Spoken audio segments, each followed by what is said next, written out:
I'm Donna LaPietra. I'm the executive producer again this year for the annual Antiques and Garden Fair. And this year's theme is Landscapes Transformed, Gardens of a New Era. And frankly, as this year's guest lecturer, we are so pleased to have someone who has been and stays on the leading edge of landscape design, and that is Peter Wirtz.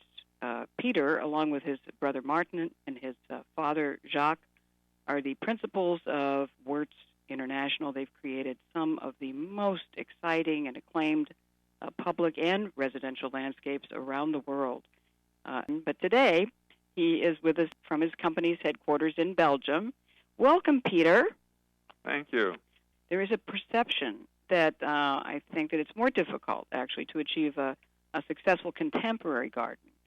How could everyday gardeners attain a contemporary garden? I would say using good geometries, creating geometric spaces of good proportions with just a few materials and not crowding it.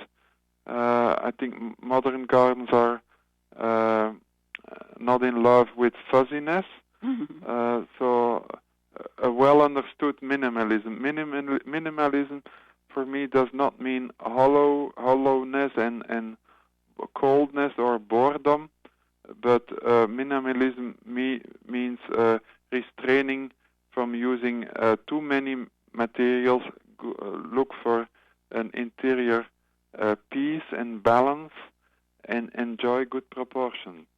Well, you know, Peter, this kind of leads me directly to one of the questions that I really wanted to ask you, which is that you have as centerpieces in these gardens really something that is old and antique. So mixing classic and contemporary, that is something that you're very comfortable with. You know, we have an antiques fair going on while we're also going to be presenting the notion of contemporary gardens in some of our exhibit gardens that we spot throughout our fair. So this is something that people should feel comfortable to do?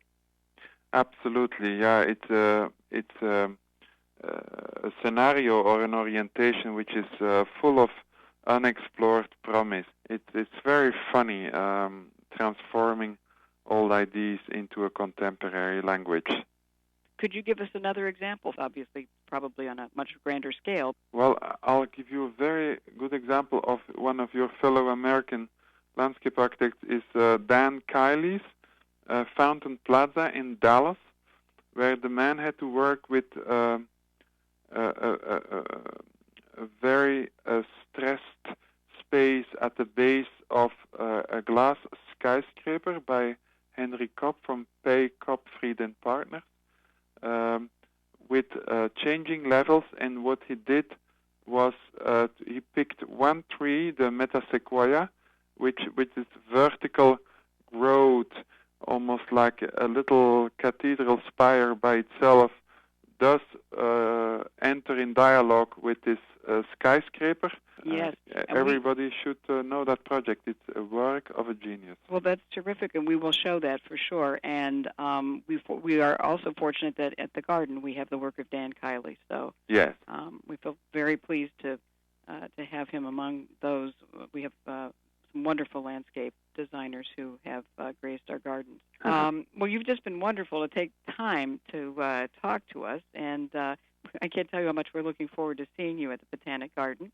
And just to remind the people who are listening to this conversation that will be on Thursday for that very special preview night event. And then, of course, you will have your lecture on Friday morning at 10:30, which we will be looking forward to. Thank you so much, Peter Wirtz.